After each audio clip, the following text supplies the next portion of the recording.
বিইজ্জাতিকা ওয়া বিকদরিক, আল্লাহ বিইজ্জাতিকা ওয়া বিকারামিক, আল্লাহ আপনার ইজ্জতের কসম, যথেষ্ট হয়েছে, এনাফ এনাফ, আর লাগবে না। সুবহানাল্লাহ বলেন। ওই ভয়ঙ্কর জাহান্নামে আমরা যেতে চাই কেউ? আমরা সব সময় ওই জাহান্নাম থেকে আল্লাহর কাছে পানাহা চাই। আওয়াজ করে বলেন ঠিক কিনা?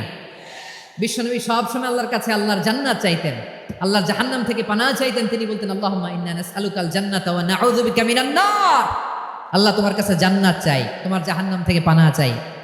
আবার আমরা যখন দোয়া পড়ি, আমরা পড়ি রাব্বানা আতিনা ফিদ দুনিয়া হাসানাতাও ওয়া ফিল আখিরাতি হাসানাতাও ওয়া কিনা আযাবান নার। আল্লাহ দুনিয়ার কল্যাণ দাও, আখিরাতের কল্যাণ দাও, জাহান্নামের আগুন থেকে বাঁচিয়ে দাও, পড়ে আমিন।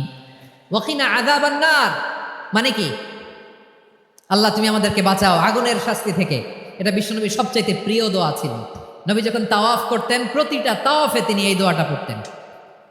রুকনে ইয়ামানি থেকে হাজরে আসওয়াদে যখন তিনি যেতেন, এই দোয়াটা পড়তেন, রব্বানা আতিনা ফিদ দুনিয়া হাসানা ওয়া ফিল আখিরাতি হাসানা ওয়া কিনা আযাবান নার। আল্লাহ দুনিয়ার কল্যাণ দাও, আখিরাতের কল্যাণ দাও, আল্লাহ জাহান্নামের আগুনের শাস্তি থেকে তুমি আমাদেরকে বাঁচাও। আওয়াজ করে সবাই পড়ুন আমিন। তাহলে বিশ্বনবী ওই জাহান্নামের ব্যাপারে আমাদেরকে সতর্ক করেছেন। এজন্য আল্লাহ তাআলা বিশ্বনবীর নাম দিয়েছেন নাদির, সতর্ককারী, ওয়ার্নার।